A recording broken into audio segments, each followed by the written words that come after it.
Hello and welcome to a new episode of Adobe Creative Cloud TV. My name is Terry White, and in this episode we're going to take a look at 4 of the new hot things in the June 2016 update for Adobe Photoshop CC, or Photoshop CC 2015.5 as it's affectionately known. Alright, so guys, there are many little things in Photoshop, always, and there are always nice little enhancements along the way. I'm going to show you 4 of my new favorites in Photoshop CC for 2015.5. All right, so here we are. Let's start off with this first image. We've got an image open here, and as you can see, this particular image is just a little on the crooked side. And in the past, had you gone to the crop tool to straighten this out, you would have ended up probably with something like this. As you notice, you start to straighten it, it starts to look good, but then you notice the crop handles automatically confine themselves to the boundary of the image, so you start throwing away part of your image, because if you didn't throw it away, you'd end up with all this extra white space or transparency. So in the past, you would just click OK and say, oh well, at least it's straight now, but I lost, maybe 20, 30, 40% of my image. So let's undo that, and we're still in the crop tool, so we just click again, and now there's a brand new option called Content Aware. That's right, Content Aware has made its way into the crop tool, the crop feature set. So now with the Content Aware option, I can do the exact same thing, rotate it to my heart's content or until I think it's straight, or use the grid until it's straight.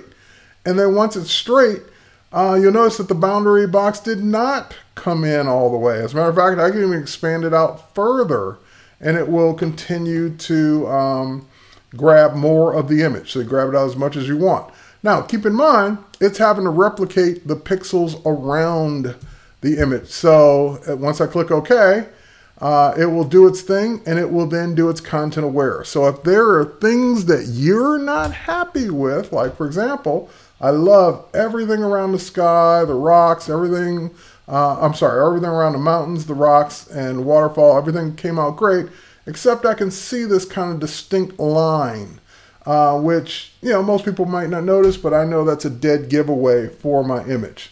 So I'm just going to use the good old patch tool and come in and just take care of this one little thing that would just bother me, because I know that line doesn't have to be there. So if I just patch that out, or if you see a repeating pattern that you don't like, then you can use the existing Photoshop features to kind of take care of them, to kind of smooth them out and make that sky whatever you want that sky to be.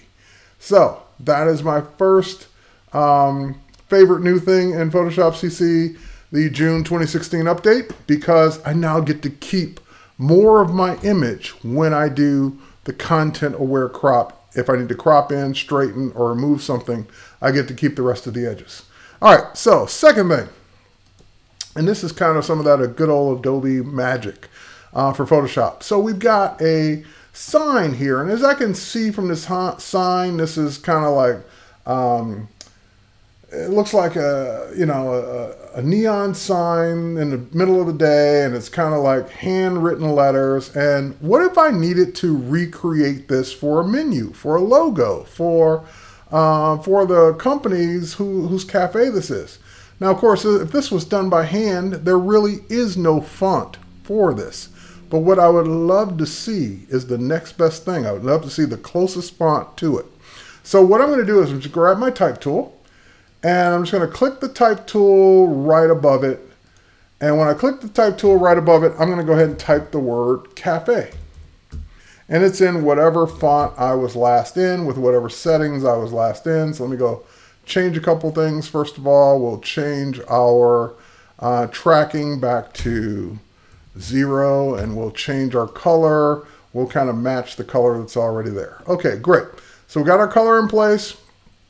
We got our word cafe in place, but of course we don't have what font this is. So I'm going to go ahead and commit to this, and then I'll leave that text layer selected. But now I'm just going to go ahead and switch over to the marquee tool, and the marquee tool will not deselect. It'll still keep that layer selected. And I can go ahead and make a marquee selection around this hand lettering type.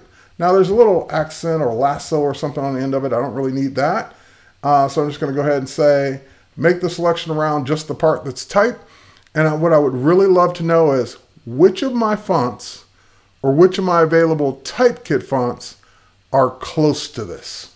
So now we have a brand new feature in the type menu called match font. And this is phenomenal because I can do a match font.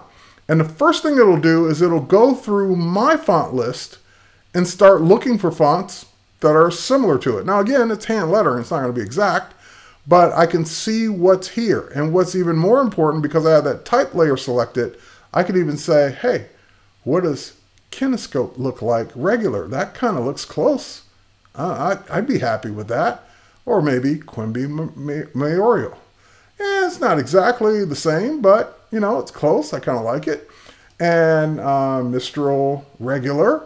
And let's say there's a font that it thinks is close, but it's not installed. If it's a font available from Typekit, like this Tornak regular, I can go ahead and select that, and it will sync it down using Creative Sync down to my computer, install it, bring it into Photoshop, or use it in Photoshop, and now I can see what that looks like. I can see what this font looks like as it. So I kind of like this Kinescope regular the best, and I'm going to go with that. Now keep in mind, notice there's a, hey, refine the selection to improve the results. Well, what do you mean refine the selection? That's right. Now that I made my selection, I got handles on it. So I can actually contract it and say, hey, what would you say if I just did the C and the A? And it'll maybe give me different choices. Or what if I did the CFF but not the E? Or maybe one of the Fs. And it may give me different choices. So you can experiment with different selections to maybe bring up different results based on what you're selecting. Maybe you're just looking for a similar C, and you can go ahead and choose that. And then it will, of course, go out and find similar fonts based on what you have now. So any way you want to do it, and of course you can pick this up and move it around and say, well, maybe I just want this stuff. And it will go out and try and find something that's similar based on that. So I encourage you to play around with the match font feature. Now I'm going to go ahead and click OK, meaning I got the font I want.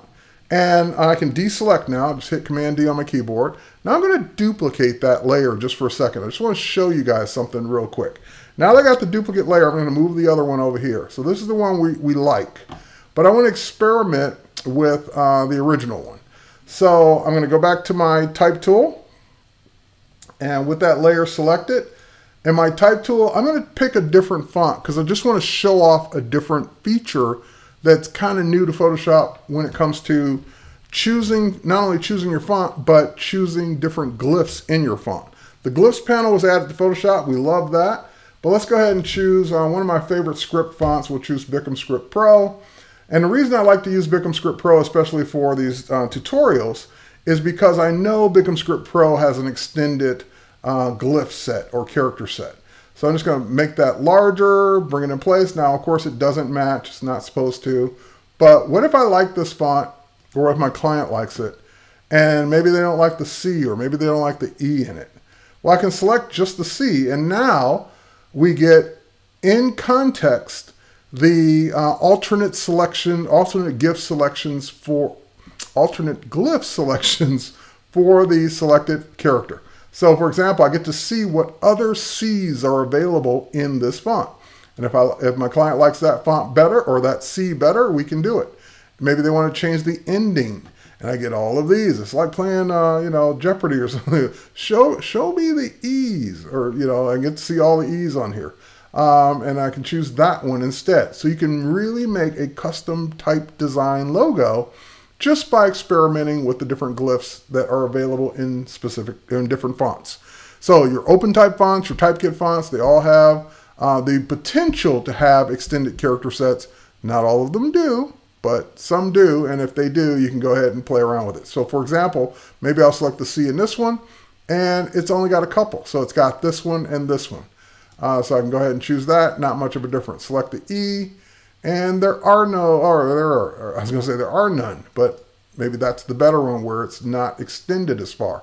So I can play around with these different character sets, and just by selecting the font or selecting the characters that I want to change using the new alternate glyphs in context feature for Photoshop gives me exactly what I need. All right, so again, if I don't want to experiment with the one we're playing with and I want to end up with this one, just simply turn that layer off. And of course, now I have something that's close, and it's never going to be exact because the other one was created by hand. It's not really a font, but at least I got something to start with now for my client to take a look at and say, hey, what if we use this from here on out for everything that you do? All right, so that's the match font feature. Next up is the new liquify feature. Now, liquify has been in Photoshop for many years, but one of the things that got added to Photoshop Fix was the ability to have face detection in liquify. So here's what I'm going to do. I'm going to first go into my filter menu and convert this for smart filters. That will make it non-destructive. So now it's basically a smart object, or that image is wrapped around, or smart object layer is created when I do that. So now that I've got this, I can go to the filter menu, I can come down to liquify, and when I go to liquify, the face option is detected, or I can click on it if it wasn't. So what that gives me is the ability for all of these controls under the new face aware liquify feature. So I have control over the eyes, control over the nose, control over the mouth, control over the face shape. And I twirl them all up because the only one I really care about right now is the eyes. And in this particular case, you know, let's pretend for a minute, this is a stock photo, but let's pretend for a minute this client says, hey, I like this headshot. I just don't like how big one of my eyes looks. And, you know, rather than reshoot it and maybe have him squint a little bit or close his eye a little bit, we can say, well, let's see if we can adjust that one eye. Now, here's the caveat. With the face aware liquify, when I adjust anything to do with the eyes, it's going to do both of them, but that's okay. We're going to wreck this one on purpose. We're not going to pay attention to it. We're really concerned about the bigger one. So all I'm going to do is just simply drop the size down a little bit. Okay. And as you can see, you can either go smaller or bigger, and it's doing both eyes, but don't worry about the eye that was okay. We're going to fix that. We're going to return it back to the way it was. And then we can adjust the eye height a little bit. And again, up to you to adjust based on how much height you want to adjust for. All right, so now we made that eye a little smaller, we closed it up, but we also ended up making the other one a little smaller too. So we'll click OK. And when we click OK, that applies it. And now what I can do is, because the smart filter layer also includes a mask by default, I can go in with my brush tool, and we can even make the brush size a little bigger, and we can go in, and with my Wacom pen here, stylus here, we can go in and just mask this eye. In other words, all we're doing is putting this eye back to the way it was. We're just saying undo it on this eye. This is the way his eye originally looked. So now, you know, you could play around with pupils. You know, one pupil now looks a little bit bigger than the other, but that's okay because we made this a smart object or smart filter layer. We can go right back into where we were and tweak some more, or I can use even one of the existing features such as the pucker or bloat to maybe make this eye a little bigger. This pupil, I should say. And again, we can do that. There we go. And hang on a minute. Let me undo that. Made a bit of a mess of it. That's okay. And let me make my brush a little bigger.